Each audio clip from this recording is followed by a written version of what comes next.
They say loneliness messes with your mind. Makes you do stupid things. For me, it made me talk to the stars. Well, yell at them, really. It was my 31st birthday. No party. No family. Just me, a bottle of cheap whiskey, and the rooftop of my apartment under sky that didn't care. I raised my glass like a fool and shouted, I wish I had a wife. A badass one. Make her tall, make her sharp, hell, make her a vampire. Surprise me, universe. I laughed. Nobody else did. Not surprising, nobody else was there. But something answered. About an hour later, just as I was dragging myself downstairs, the sky ripped open. A red streak tore through the clouds, a blazing comet that didn't belong. I watched it arc like a dying firework, except it wasn't dying. It was aimed. And it hit. Right in my backyard. The impact shook the street. My neighbor's car alarm screamed into the night. Flames licked the garden fence. And at the center of the crater, she rose. Pale. Armored. Eyes glowing like embers. Blood on her lips. And fangs. Real ones. I froze halfway down the stairs. She looked at me like she recognized something. Then she stumbled forward, dropped to one knee, and growled something in a language I didn't know but felt deep in my bones. It scraped against the air. It felt ancient. Wrong. I took one step forward. She bared her teeth. I took another. She collapsed. And that's when it hit me. I hadn't just wished for a vampire Warbride. I'd called her. Or summoned her. Or maybe, she was already on her way. And the universe just decided I was dumb enough to get involved. One wish. One joke. And she fell from the sky. She didn't wake up like a person. She woke up like a weapon. Eyes snapping open, body stiff, senses flaring. I barely had time to step back before she was on her feet, one hand glowing with fire, the other reaching for a sword that wasn't there. She spoke again, same harsh tongue as before. But this time, the words felt sharper, faster, as if she was testing them against the air. I shook my head, hands raised. I don't understand you, I said. And then, something shifted. She blinked. The flames in her hand flickered. She closed her eyes, whispered something under her breath, and then spoke again. You summoned me. What world is this? Her voice was a low growl, like stone dragged across steel. Her eyes pinned me in place. Earth, I said. This is Earth. She looked around. Her gaze lingered on the sky, the broken fence, the neighbor's plastic flamingo now melted from the crash. This is not one of the 9 systems, she said quietly. I shrugged. We've got 9 planets. Used to be 9, anyway. Depends who you ask. She staggered slightly and reached for the porch railing. She was wounded, I realized. Burn marks across her side, armor cracked. I offered her my arm. She flinched. I didn't push it. I just said, I've got food. And towels. No weapons. You want help? She looked at me like I was some rare creature she couldn't decide whether to eat or worship. My name is Cirella, she said. Bride of the Crimson Legion. Bound to war, not kindness. I do not understand this. I didn't either. But I helped her inside. Sat her down. Gave her noodles. That's when I realized, she wasn't here by choice. She was running. And somehow, I was in her way. I thought taking her to Walmart would be harmless. Big mistake.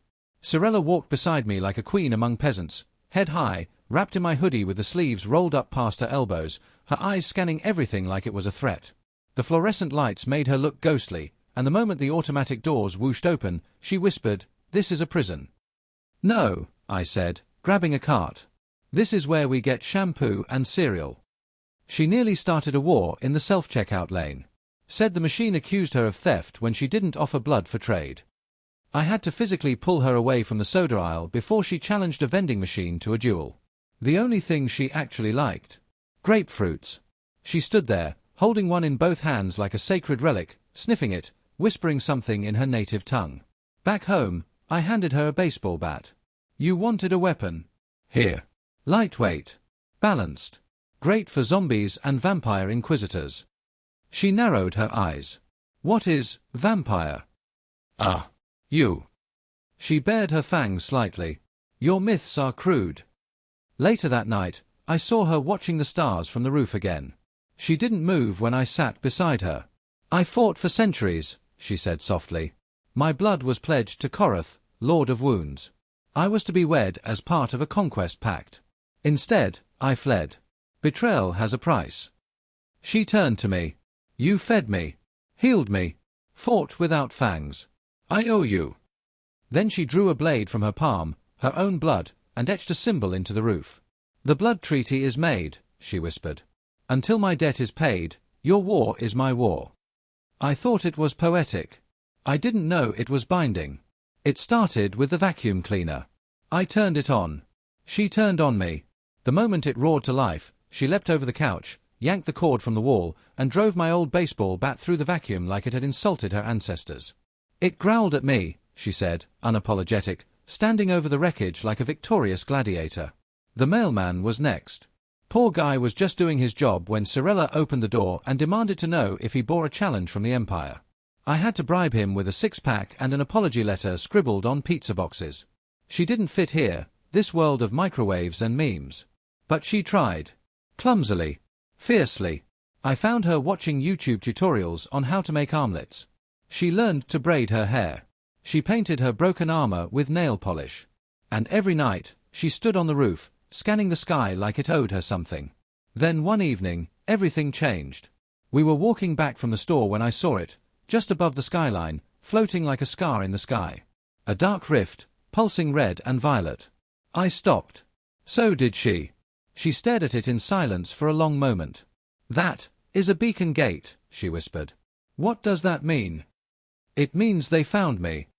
Her voice dropped, cold and hollow. The Inquisition. They will come. They always do. When we got home, she sat quietly in the dark. You can still turn me in, she said. The Empire offers reward, status, safety. I looked her dead in the eye. I made a wish. You showed up. That makes you mine. We go down together. For the first time, she didn't argue. She just nodded. They arrived in silence, but the world seemed to know. The air turned thick, electric. Birds scattered. Every dog in the neighborhood started howling, then went deathly quiet. Then came the sound, like thunder being strangled, followed by three figures descending from the rift in the sky. Not flying. Falling, slow and deliberate, like judgment. They were monsters in armor. Tall, pale, draped in black metal that shimmered like oil in sunlight. No eyes. Just masks. Long, clawed gauntlets. One held a chain. Another held a blade that hissed like steam. The third pointed directly at Cirella. Cirella, it spoke. The voice wasn't a sound, it was a pressure, like something pushing down on my chest. Broken bride of Korath. You are summoned. Return to the throne. Or your bondage shall suffer the cleansing. I stepped in front of her before I even thought about it. They looked at me like I was a roach challenging a boot. Cirella grabbed my arm.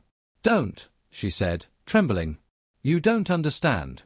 They'll rip you apart. But I'd already picked up the bat. No fangs, I said. No armor. No chains. Just me. Come on. The one with the chain lunged forward. And that's when it happened. The sigil she drew weeks ago, the blood treaty, lit up beneath me. Fire crackled across my veins. My bones felt like they were made of steel wrapped in lightning. I didn't think. I swung. The bat hit the Inquisitor full in the chest. He flew back, crashing through the side of my shed and skidding across the lawn like a meteor. I looked down at my hands, glowing faintly red. Cirella's eyes widened. You weren't supposed to survive that. I grinned. Happy accident. Then the other two moved. The battle didn't feel real. It felt like a dream made of fire and panic. We ran across rooftops, through alleys lit by burning streetlights, past cars turned over like toys. The sky above us pulsed with crimson lightning as the rift widened, like a wound that wouldn't close. The city had no idea what was happening, just blackouts, explosions, and flickers of horror caught on security cams. Cirella fought like a force of nature. Her wings tore through concrete, her blade a blur of blood and fury. Every time one of the Inquisitors struck at me, she was there, blocking, parrying, snarling like a mother wolf. But I wasn't helpless anymore. The power in my veins surged hotter with every breath. When I swung my bat, it cracked with red light and sent shockwaves that shattered pavement. I wasn't just a human anymore. I was something, borrowed.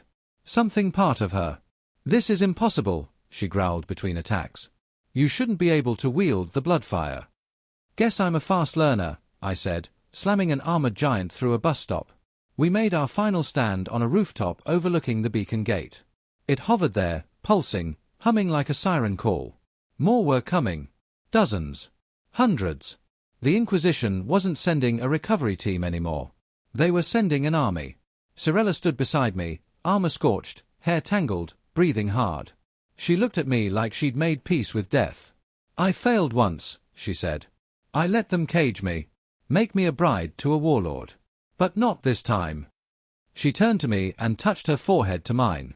You asked for a wife, she whispered. I ask for a home. Shall we fight for both? I nodded, eyes locked on the sky. Let's finish this.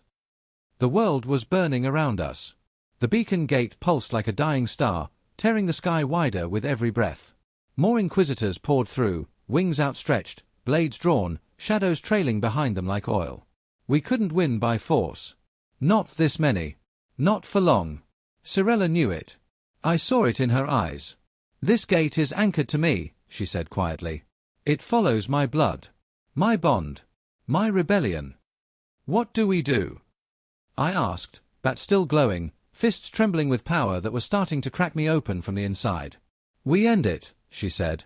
She tore off her chestplate, revealing the seal that marked her as a Warbride of Korath, carved into her skin, glowing like fire. With one scream, she ripped the sigil from her flesh and dropped it at the center of the rooftop. Blood splashed across the symbol she had drawn weeks ago, the blood treaty between us. It began to pulse. I understood what she wanted without her saying it. I stepped forward, dropped the bat, and knelt beside her. My blood mixed with hers, our palms pressed together over the burning seal. You're giving it all up, I whispered.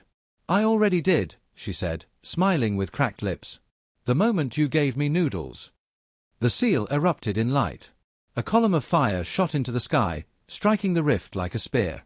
The beacon gate twisted, screamed, then collapsed inward, swallowing itself in a burst of light so bright it turned the night to day. Silence followed.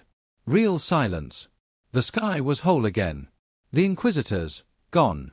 The war, ended, or at least, paused.